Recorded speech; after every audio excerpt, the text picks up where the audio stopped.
Okay.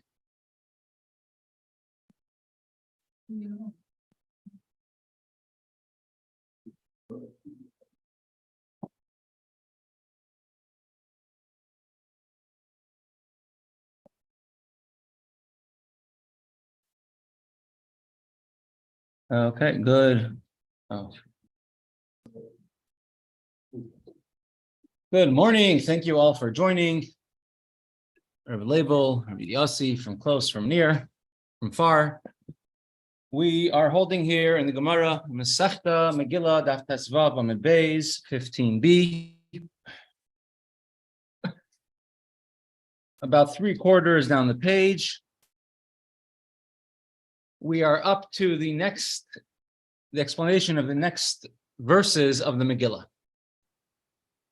So in the Megillah, Esther comes to the king, and Esther begs for the king to save the Jews. But before doing that, Esther first wanted to butter up the king. Whenever a big organization wants to raise money, the key to go directly to a donor asking to raise money, or they take him out to lunch, or they make a big fancy dinner, give everybody good food, wine, something to drink, and people are in a good mood, then you could ask your big ask. So Esther, before begging the king to save the Jews, Esther first wants to go to Achashverosh, the king, and she wants to butter him up, make a big meal, and have him in a good mood, and then she could ask the king to save the Jews. So the Gemara today is we're going to go through, first of all, some of the things that Achashverosh said by this feast that Esther made for him and Haman. And second of all, the Gemara was going to go through 12 different reasons, 12 different opinions, why Esther went through the whole bother of making a feast. And we're going to explain why she had to make a feast for Achashverosh. Why did she invite Haman? Why did she have to make 2 feasts instead of 1 feast? And that's what the Gemara's 12 opinions will explain. So, as it says in the Megillah, the king told Esther, "What concerns you, Queen Esther? What is your petition?" Ad chatzi ha-malchus v'yinasen lach. Even to half the kingdom I will give you. Isn't that a great offer? The king says, Esther, I love you so much. This is in the throne room. I will give you up until half of my kingdom. Daled, verse 4 says, Vatoimer Esther, and Esther says, Imala melech toiv, if it so pleases the king, Yavoi hamelech v'haman hayom, elamishte asher sisi loy. I would like to invite Haman and the king to the banquet that I have prepared for him, for the king. Vayomer hamelech, and the king said, Maharu es Haman, rush Haman, Lasais es tavar Esther, to do Esther's bidding. Vayavai hamelech v'haman elamishte asher asasa Esther. So then, that night being the second night of Pesach, or it was actually the second day of Pesach, Haman and the king come to a great feast that Esther prepared. So we'll go now look at the Gemara, examine these psukim, these verses, verse by verse. So first we're going to examine the verse, pasuk Gimel. The king said to Esther, what is your request? And I will do it. Ad chatzi ha-malchus v'yinasen lach. Until half of the kingdom I will give to you. So this is just an illustration, not sure if they could see it on the Zoom, of Esther having Achashverosh and Haman over at her feast. And this is when the king is telling Esther, what is your request? And I will give until half of the kingdom. Actually, that's a peculiar offer. Here you're emperor. It sounds like you're going to be making your wife into like King Ferdinand and Queen Isabella. Actually, excellent, very good point. We'll discuss some of that. Yes. So let's look at the Gemara inside. Says the Gemara, "Vayomer laha melech le'Esther hamalka." And the king said to Esther the queen, "Ma bakashasech, what is your wish? Ad chatzi hamalchus, even to half of the kingdom, v'seyas, and it shall be performed." Ask the Gemara, this is quite a peculiar offer from Achashverosh. Chatzi hamalchus, v'loy kol hamalchus. Why is Achashverosh offering half of the kingdom? Why not offer her my whole kingdom to you?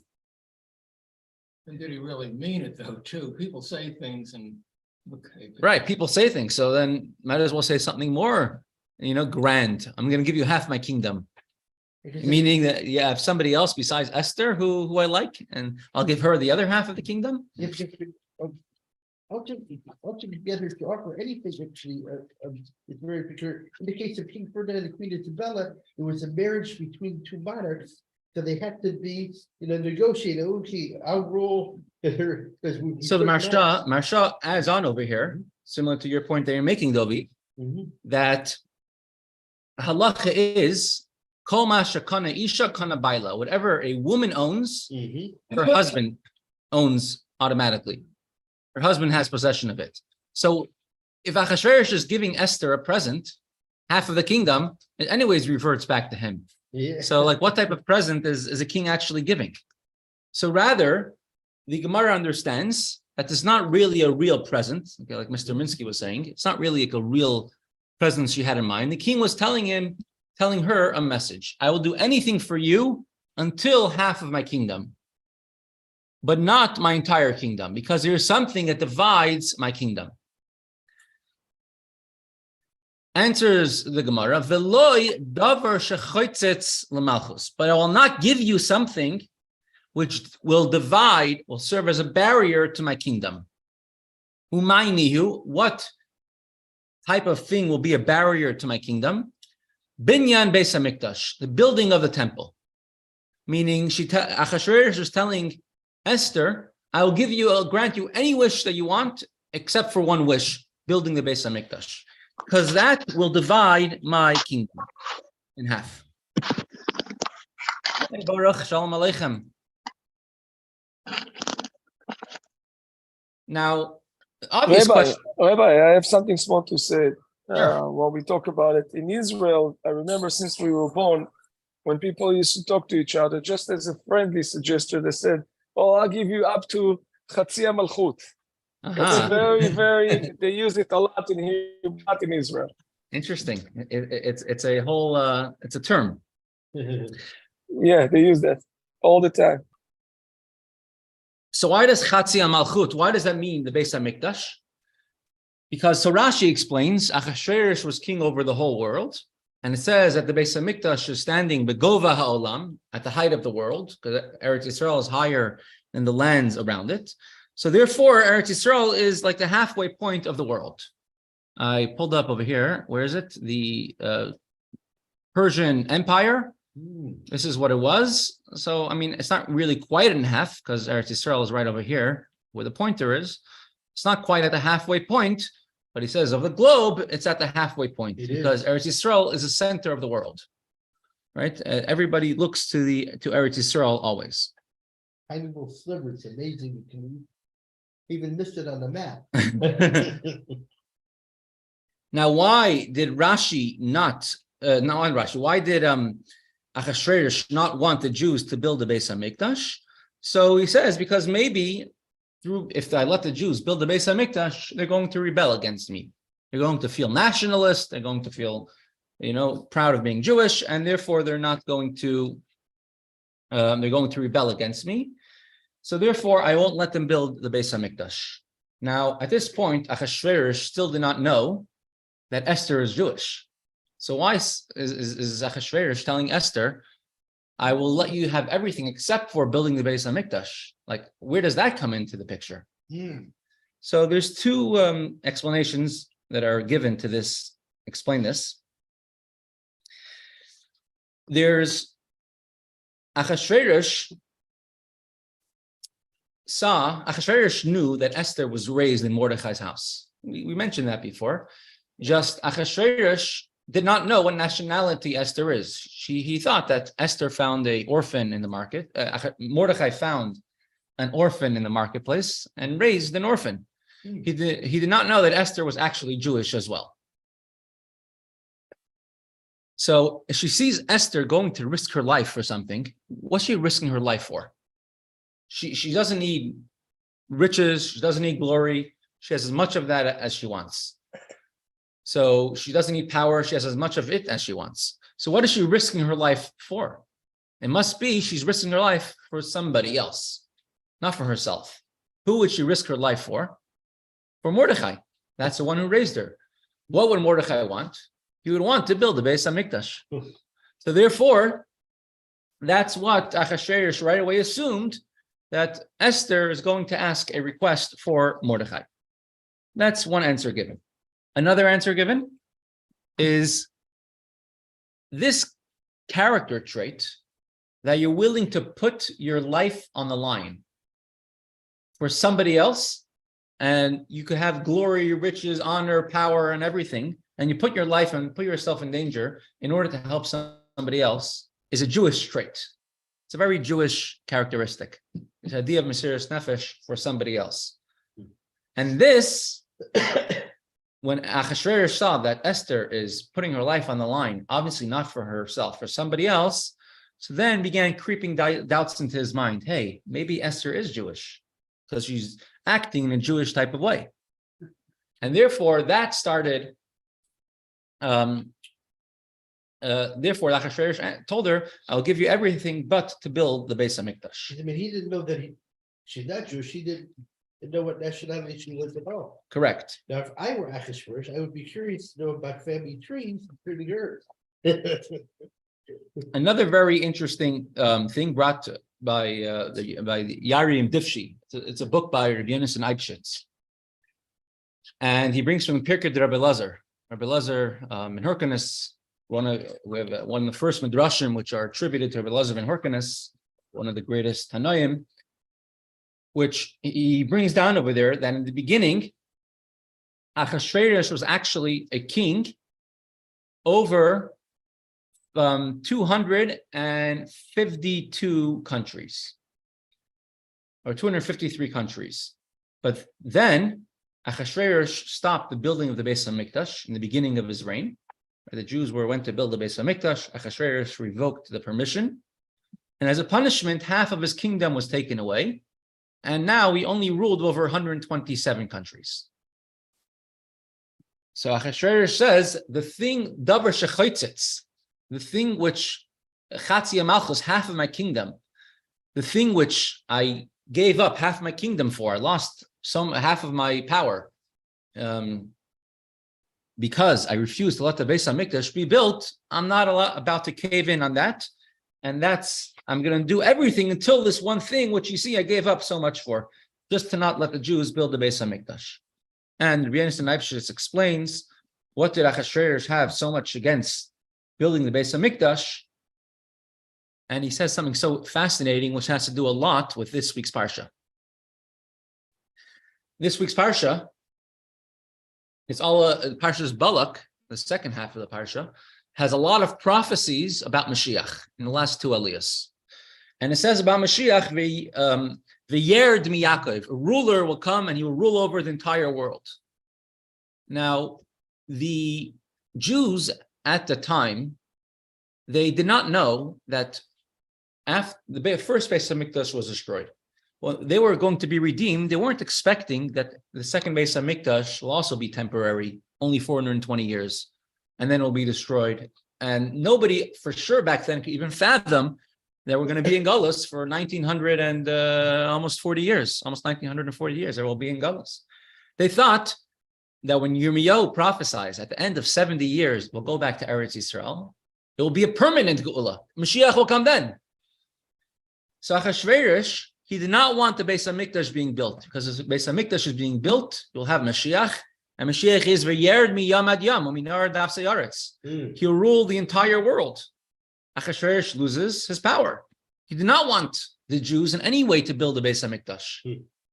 So he's telling Esther, I will do everything but relinquish my power, because if I let the Jews build the Beis HaMikdash, that means they'll be redeemed. Mashiach is coming, and therefore I will not let you build the Beis HaMikdash. And that's why you see a fascinating thing in the Megillah. In the Megillah, in the beginning, it says, it was in the days of Achashverosh. First words of the Megillah. It doesn't say it was in the days of the king Achashverosh. It says it was in the days of Achashverosh, who ruled over these countries. It doesn't call him Hamelech Achashverosh, the king Achashverosh, till later on, till after the feast of the third year. Because until that point, Achashverosh thought that perhaps he won't be a king anymore. You know, the Beis HaMikdash will be built. Then we'll have Mashiach. I'll no longer be a king. It only calls him the king Achashverosh after the third year, when according to his calculation, the Jews will no longer be redeemed, and he'll be a king, and no one could stop him. So that's what it means, half of my kingdom. I lost half of my kingdom just in order not to build the Beis HaMikdash.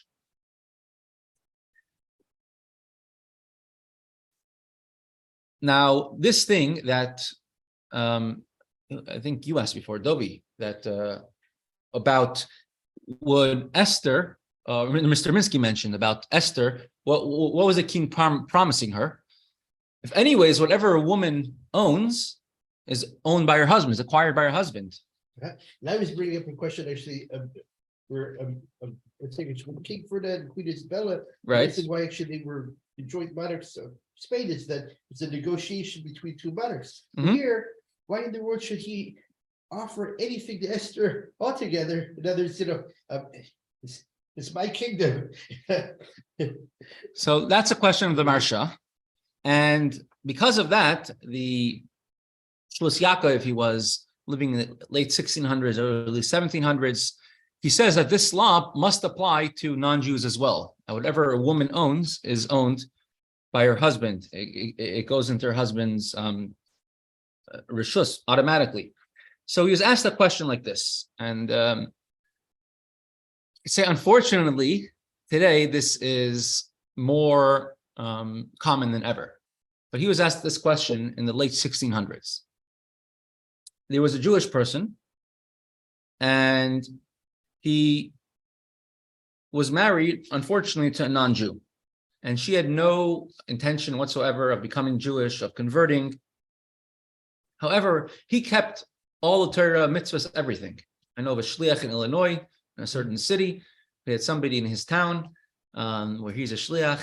He wears a kapata on Shabbos, eats only Lubavitch Shchita, right? And was married to a non-Jew. No, shliach, who somebody in his community that he was brought closer to Yiddishkeit. I thought you said a shliach, so we're saying. No. A shliach not married to a non-Jew. Someone in the shliach's community. Kind of clears things out. Yeah. No. Yeah. Not really a possibility. So, but here it's someone who obviously grew up. What? Everything is a possibility. Okay. Makes for an interesting story. Yeah. I have a whole story. I'm not gonna go into the whole story, but a man was married to a Jewish woman, and he was not a white person. And then finally she left him because another man said he would marry her, but not that they didn't have she will not take the child because it was a mixed race child. So this guy, he took up with a non-Jewish woman, and she thought that the kid did Nedelas in the morning. Ooh. And he went to yeshiva and put on his tzitzis. She learned everything, and she kept him on because he was a Jewish kid. Wow, that is something. So the wife was not Jewish, had no intention of becoming Jewish at all. But the husband, he kept Torah, he davened the minyan 3 times a day, kosher, everything. Except for this one thing that he couldn't control himself, that he was married to a non-Jew.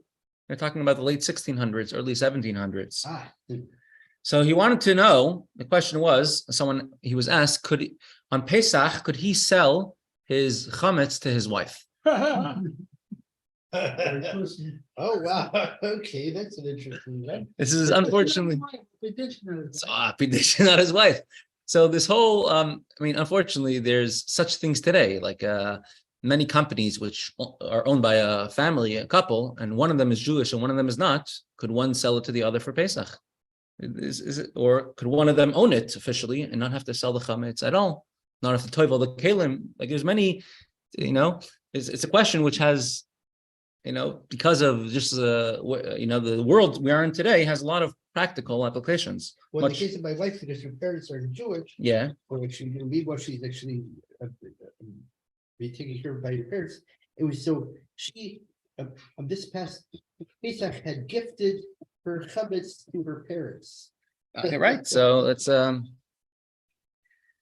so Rabbi Karp just brought up a very good point. So this rule that whatever a woman owns is owned by her husband, it's something that applies definitely by Jewish people because it's at the Kanas HaChamim, the sages decreed it.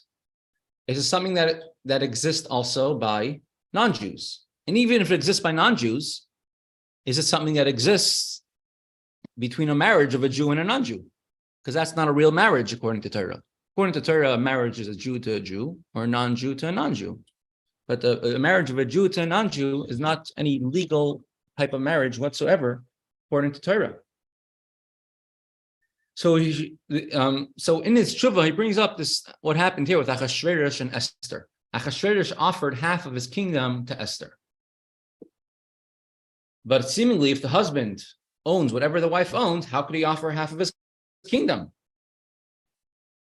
So in the end, he comes up with a way of how it could be done. If the husband gives a present to the wife in a way that says, I will not have anything to do with it, then it could work.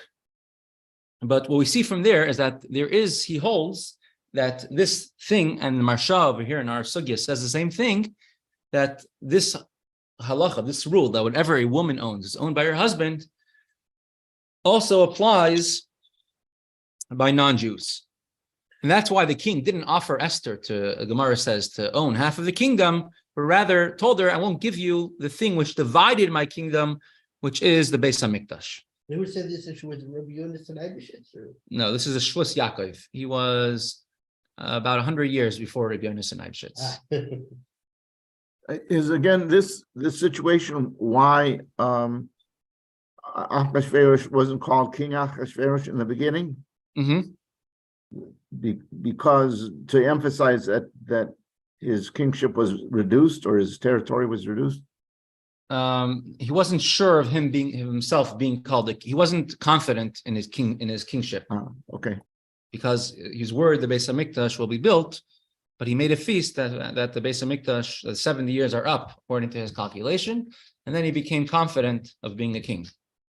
But the reason why it's called Chatzi Malchus, half my kingdom, according to the Pirkei de Rabbi Lazar, is that he lost half his kingdom over not allowing the Beis HaMikdash to be built. Where was that land that he lost? Say? What are these provinces? So the Pirkei You showed the map, but not just the curiosity, if you don't know. I don't know offhand. It says he had Reish Nun Dalet, 254 kingdoms, and he lost half of them. It became only 127. So I'm not sure exactly what it is. In the beginning, we went through over here in this book, showing Achashverosh's kingdom. And there's different interpretations. What does it mean? It's called, I think, a satrap. Satrap is like a sort of a province. Here's a map. If you want to see exactly what we're talking about. Here's a map. Oh, here's a new person, maybe here. So, hey, Ira, the executive producer. It's great. So one more question which is brought down is if there was a woman, non-Jewish woman who owned a cow, married to a non-Jewish man, the non-Jewish man sold the cow without his wife's knowledge to a Jewish person. Now she walks down the street and she sees, what's this Jewish man doing with my cow? And she says, your husband sold it to me. And she says, okay, I'm going to go to the local Bezdin, the local Jewish court, and get it out, get it back. Because my husband had no right to sell my cow for me. So this question was brought up to the Maharsham. Could the non-Jewish woman, claim the cow back? Was the husband allowed to sell her cow without her permission? No, this actually, the husband was Jewish, right? Well, the husband was non-Jewish. Both were non-Jewish, but the husband sold his wife's cow without her knowledge. Oh, in Goyish, I didn't realize that. I Yeah. thought it was a mixed marriage. So I think at the end she agreed to sell the cow, but the main question was, the cow was pregnant then, and has a bechor, a firstborn. So is a firstborn has certain dinim, certain laws. You have to Sure. redeem it for a coin and all that. Mhm. So if it was a valid sale, so then the firstborn calf was born while it was in the Jewish person's possession, and then it has a halacha, the rules of a firstborn. Mhm. And if it wasn't a valid sale, then it's not then it was born while it was in the non-Jew's possession, Mhm. and therefore doesn't have the halachas, the rules of the firstborn. And again, he brings our Gemara, which over here, and he brings the Marsha and the Shvus Yaakov and the Pnei Yeshua, and he says it all basically boils down to that this rule would apply to non-Jews as well, because from biblical Minat Torah, whatever a woman owns goes to her husband, so that would apply to non-Jews as well. It's just an interesting point from even a Gemara, which is talking about theoretical and nice pirushim, you have halacha. Let's continue. Or it's 11:30 already. So just an overview. The next Gemara will give us 12 different explanations or opinions. Why did Esther have to make a feast to invite Achashverosh over in order to beg him to save the Jews? Why not just ask him right out? Why did she invite Haman to the exclusion of everybody else? And why did Esther make 2 feasts? Why wasn't it enough just to have one feast, one meal for Haman and Achashverosh? Why did Esther stretch it out and make it 2 feasts? So that we're all going to discuss throughout the next 12 answers of the Gemara. We'll go through that tomorrow. We'll continue now. Because Yes. two feasts are better than one. 2 feasts are better than one. Ira? But I'd like to say something real quick. Sure. I can't see myself. Can you see this? You have the base of Mikdash behind you. Yeah. And you're holding something, but it's probably the same color as your background. You don't see it now? No. Yeah. What is it? We see your hand. You don't see it? Oh, Oh, yeah, we saw something. What it is, It's a Shabbos shoelace. Here. Why can't I? maybe take off your background for a second, and then. All right, let me take the background off. I want to make an announcement and do you'll public like it. service Hold on announcement. a second. Okay. Oh yeah. Hold on. You'll appreciate this. How do I take off my back? None? None. There you go. Competency. Okay. So this is, you're not allowed to make a knot on Shabbos, right? Uh-huh. So these are official Shabbos shoelaces and locks. They're elastic. They turn your shoes into a slip-on. Comes with instructions how to lace up the shoe, put the lock on.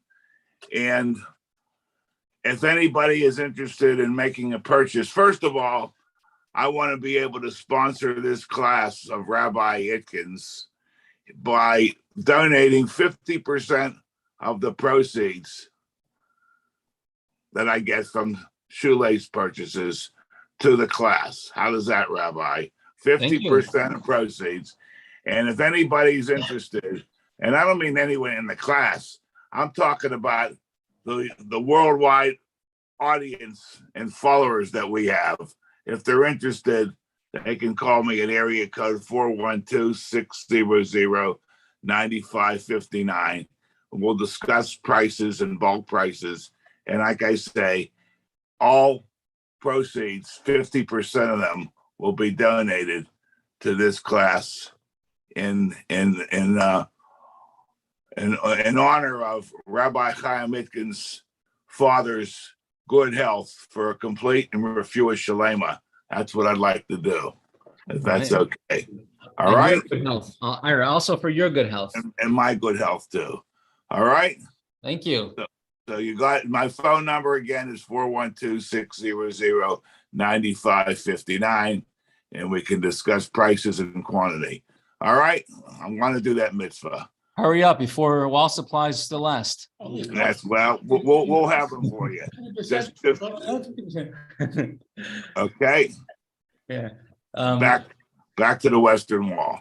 Back to the programming. Okay, thank you, Ira. Thank you very much. You're welcome. You're welcome. Okay. And Nesh Hashem, it should be very, very, extremely, extremely successful. I hope it was a pleasant surprise for you. Oh, definitely. We'll continue now with Kuntres Umaayon.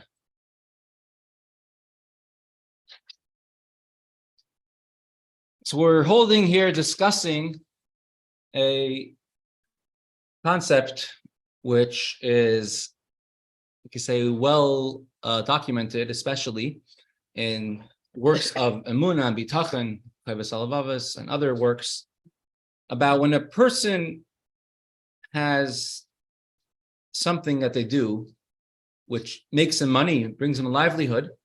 It's not that that thing has any independence or any power.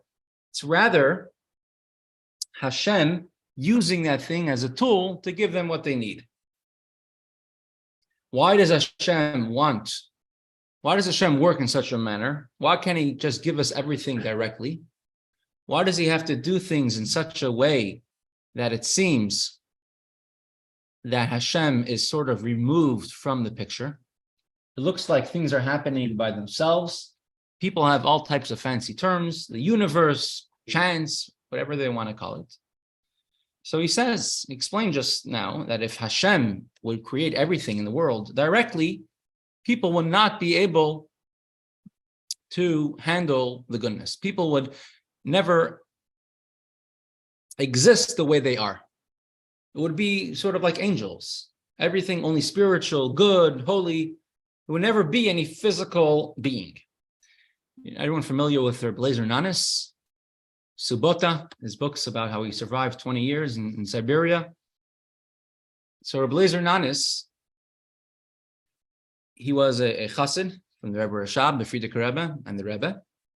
Unfortunately, he didn't have any children, but he was 20 years. He was arrested in the year 1938 and released in the year 1958.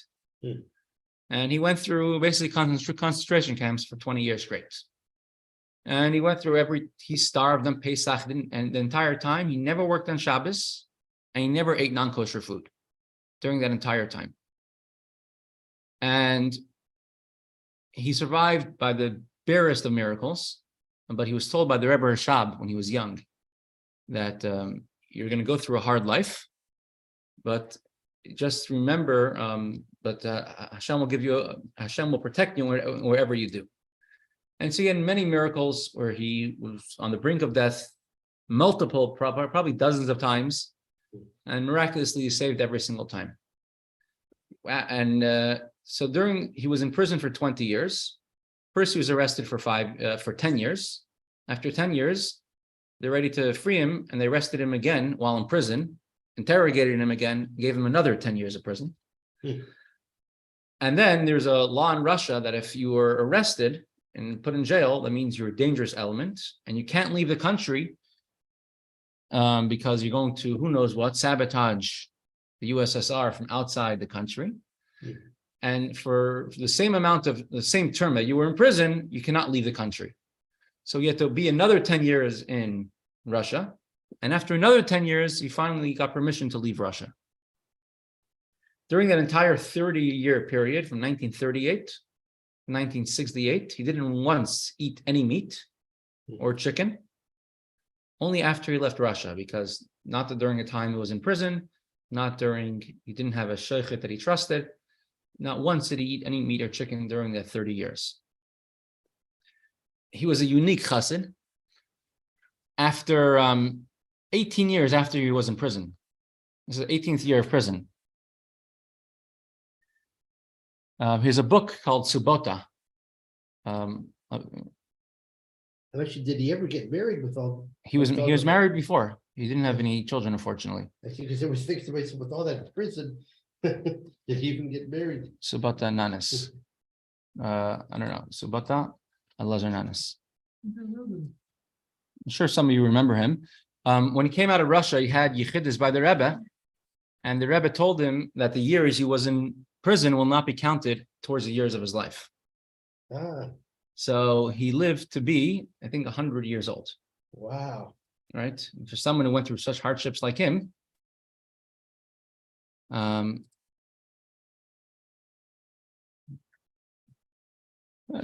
the books over here, okay, whatever it is, I can't find it right now. When he left Russia, we'll go through many, many stories that happened with him. There's too many to count. Maybe one day we'll go through some of them. But he wrote up all of his memories of what happened while he was in Russia, while he was in the prison camps. And he sent them into the Rebbe. And the Rebbe removed 2/3 of it. The Rebbe says, if you print everything, people will not believe what you said. They're going to think you made it up. As is, the story is literally unbelievable. I'm saying the things that happened to him. A lot of them, of course, are confirmed from other sources, but like even the things that he writes is, how could a person survive that? The Rebbe said that you should take out 2/3 of it. Did he preserve actually, at least in manuscript, and then actually can have a separate book actually for people who are willing to believe the guy? So what did happen is, so he never published that, and after he passed away, he lived in Yerushalayim. He lived on it's called Shikun Chabad neighborhood, and the name of the hill where he lived, they changed it now to Mailas Rav Nanis, the hill of Rabbi Nanis. After he left prison, all the hardships he went through, and he didn't eat vegetables in 20 years. He didn't eat literally dry bread, black bread, and water. It's all he ate entire 20 years. He shouldn't have lived to 100, most likely. Anyways, but he was walking with a cane. There was one time by a Fabrengen where it was a very Lebedik Fabrengen.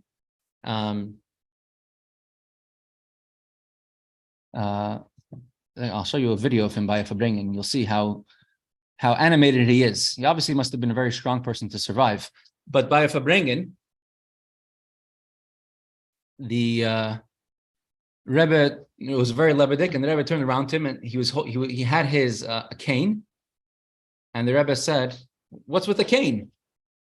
So the Rebbe said, he tells the Rebbe, "Ever since I left prison, I'm walking with a cane because he needs a cane." The Rebbe went like this, like, throw it away. And he didn't want to do it, but some young yeshiva students at the Fabrengen went and grabbed away his cane. That's what you need. And then he didn't have a choice. When he got up to leave the Fabrengen, he had to walk without a cane. And the beginning was hard, but after a day or two, he already acclimated and was able to totally walk without a cane. And he went into Yichidus by the Rebbe before he left, and he told the Rebbe, over here in New York, where it's flat, I can walk without a cane. But in Yerushalayim, it's I'm not able to walk without a cane. It's a lot of hills over there. And the Rebbe told him like something to sort of dismiss that. And for the rest of his life, he walked without a cane, right, till the end of his days, till the age of 100. It reminds me of a story as far as the River, where there was this guy. He had been sick and he wasn't able to. I should get up, and the Rebbe told him to get up. He said, "And I can't." He said, "Get up," and he got up painfully, and then he was able to walk. You have stories like this, yeah. I'm looking for here it is. This famous video of Ufaratzta of the Rebbe. Here it is. Negin Ufaratzta. Let's make it large. Let's make it. So this person right behind the Rebbe is a Blazer Nanis. This person, the one who was in prison for 20 years, this guy. Let's look to the left, huh? You'll see him. You can't see him right now. You'll see him in a moment.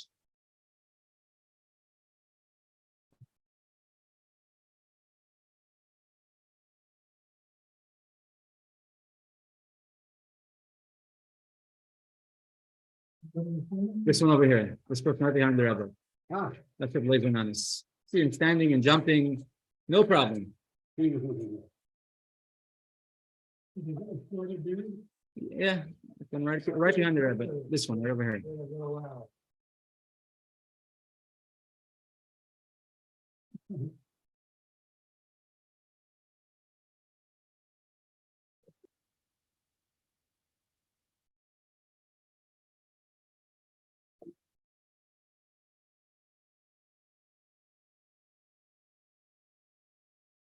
Okay, so the idea is that the Rebbe told them that if you write everything which happened, people won't believe it.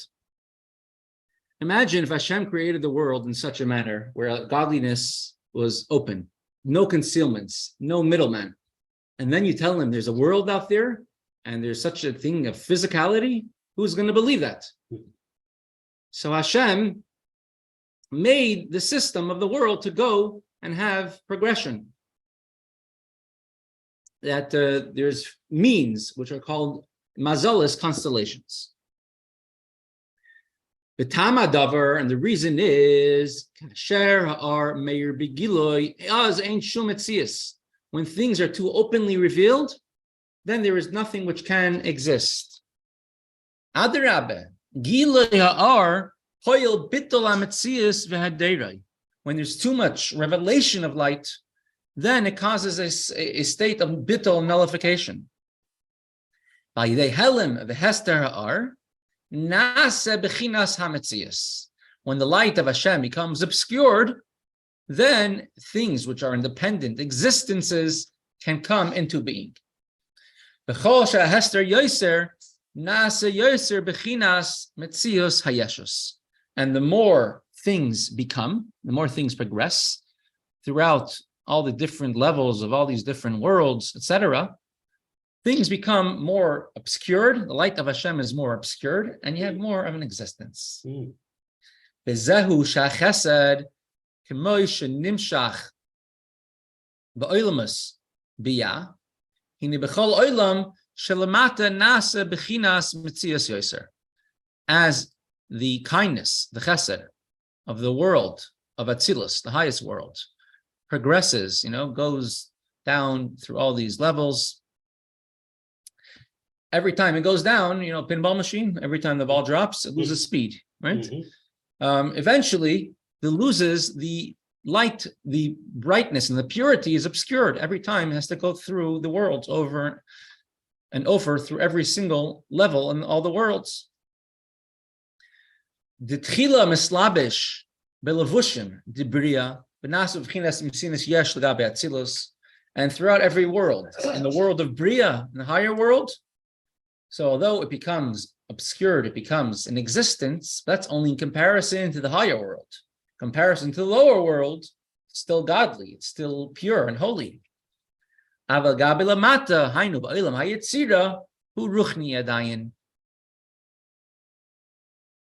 light of Chesed in the second world over here, of Bria, it's still godly comparison to the world of Yetzirah. And it still will not be able to make any physical being or any physical existence or anything which is an existence. So therefore, Sarich ha'ar lis alim ba'olam haYetzirah.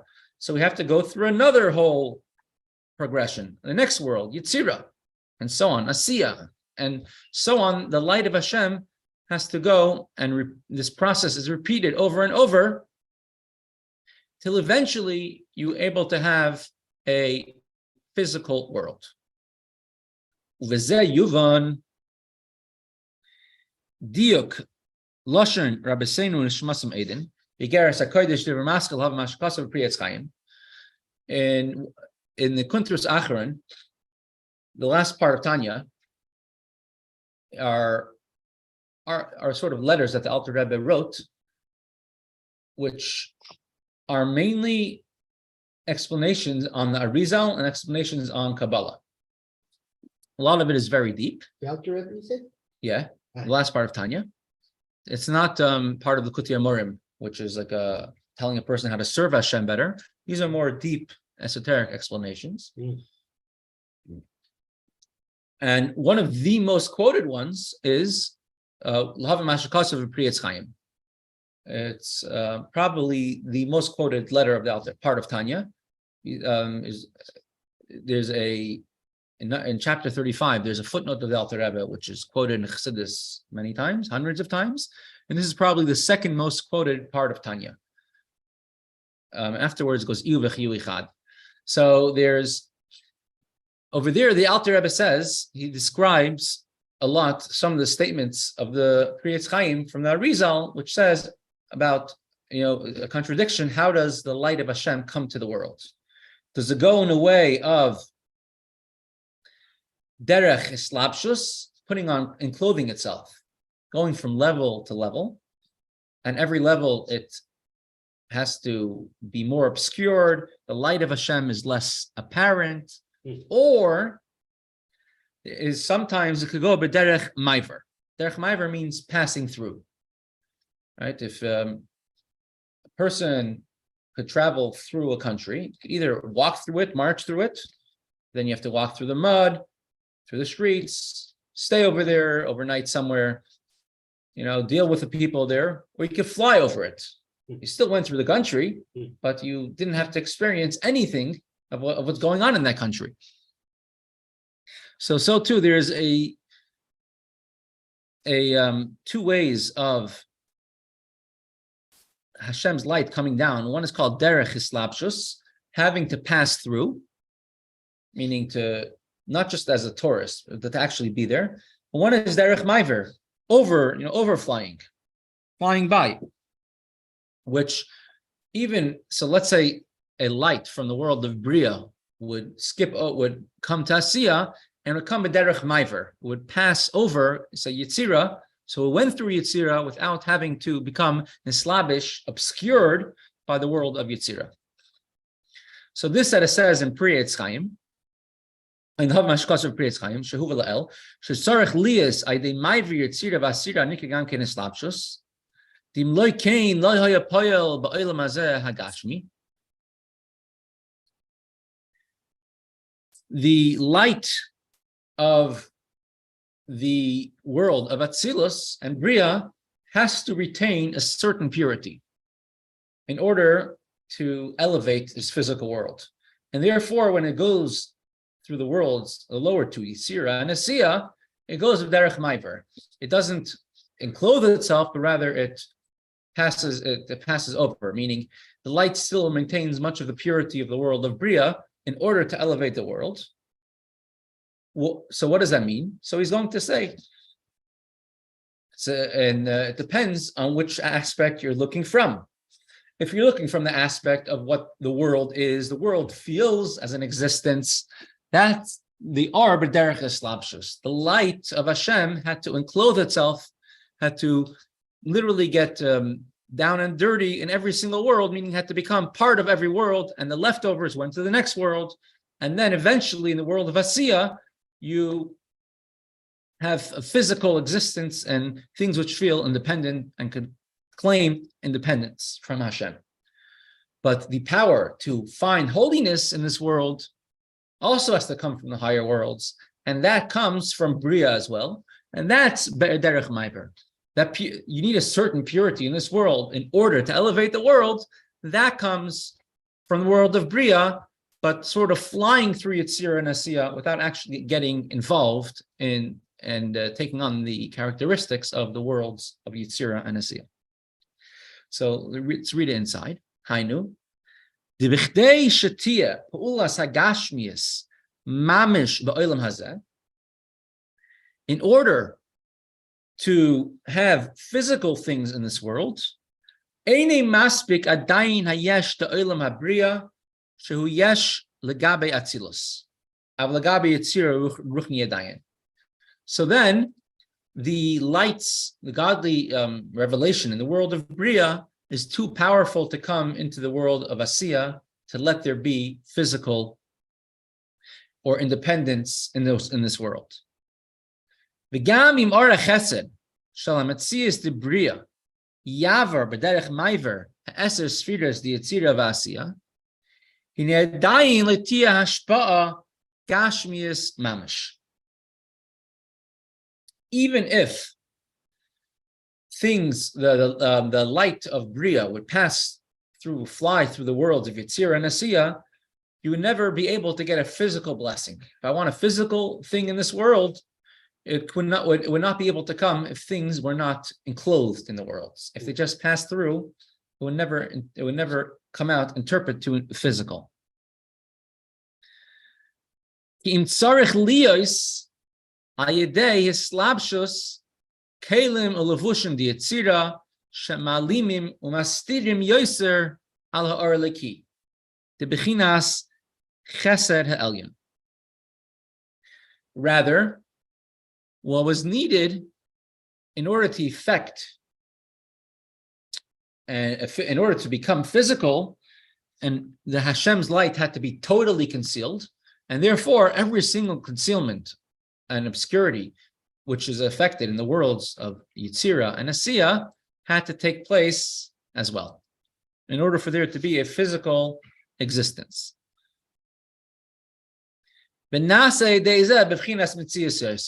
And as it traveled through the world of Yetzirah, became more of something which could be considered, characterized as something which exists. Meaning, although it's spiritual, it's less spiritual in the levels before it. Right? You might have a great Talmid Chacham, compare him to the Talmid Chacham from 100 years ago, and it's uncomparable. Compare the Talmid Chacham from 100 years ago to one from 500 years ago, and so on. And then you have the Tanoim. And go to Tanoim, and you can't compare them to the Jews in the times of the desert, or the Nevi'im, and so on. So, although it's spiritual, but it's less spiritual than it was before. So, in the worlds of Yetzirah and Bria and Asiyah, Ruchni, although the light is spiritual in comparison to us, but it's less spiritual than what came before it. Definitely comparison to Atzilus, which is only godly. But Bria and Yetzirah, the light becomes less spiritual as it goes on. V'naseh yadei zeh b'vchinas mitzius yoser, mislabesh achar kach bekelim ulevushim d'asiyah, shemastirim od yoser milevushim d'yetzirah v'naseh yoser b'vchinas mitzius yesh. And as it more progresses through the worlds, it becomes more existential, meaning feeling as an existence. V'zehu gam kein atam. And this is the reason why Hashem set up the world in such a way that in order to receive a physical livelihood, you have to do physical acts. You have to do physical means, physical ways of earning a living. And you need to receive it through other physical things. Zeo gam kein atam shetzrich Elias islapshus hashpa b'mazalis b'chtei shetizgashem hashpa'a yoser. This is the reason why a physical manifestation has to come through what's called the constellations, through these the sun, the moon, meaning what gives the water, everything in the world, which gives the world life, in order that this is the transition, you could say, from spiritual to physical.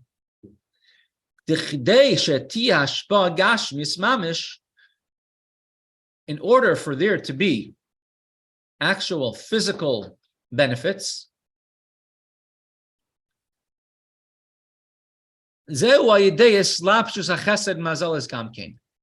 Hashem's kindness has to come into what's called the constellations. These are garments of Hashem, which are covering and concealing the light of Hashem. And the more downward and the lower the garment which brings Hashem kindness to the world is, the more it covers over Hashem's light. The lochein aidei slapshus b'mazalis, therefore, has to go through what's called the constellations, the physical means. That's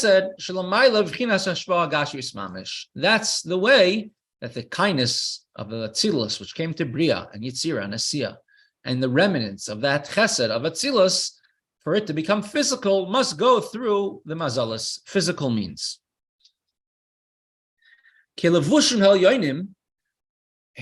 because all the higher garments, meaning everything in the Bria, Yitzira, Sia, Chesed, Gvura, which are Hashem's kindness, is enclosed in it.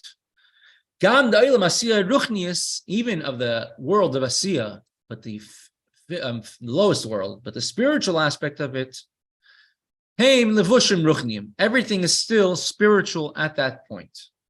Umemela einam malimim umastirim kol kach, ba'ofen shetisgashem al yadam hashpa liyashef hagashmis mamish. And even in the world of Asiya, the spiritual one, Hashem's light can never be concealed to the extent that you have any physical benefit out of it. How do we get a physical benefit? By clothing itself. The kindness of Hashem is enclosed within the constellations, the physical means. Shem levushim hamalimim umastirim legamri elar, and these are the garments which conceal the light of Hashem entirely. Hashpa'a gashmius mamish, and this is how Hashem could eventually physically give any kindness that a person is needing, and Hashem gives it through this means of the mazalas. So therefore, those who bow to the sun and the moon are bowing down through the messenger, which is just a tool that Hashem needs in order, and Hashem set up the world that He needs in order to make things physical, but not that they have any power of itself. Yashar Kayach, thank you for joining. Thank you to our executive producer for giving us such a kind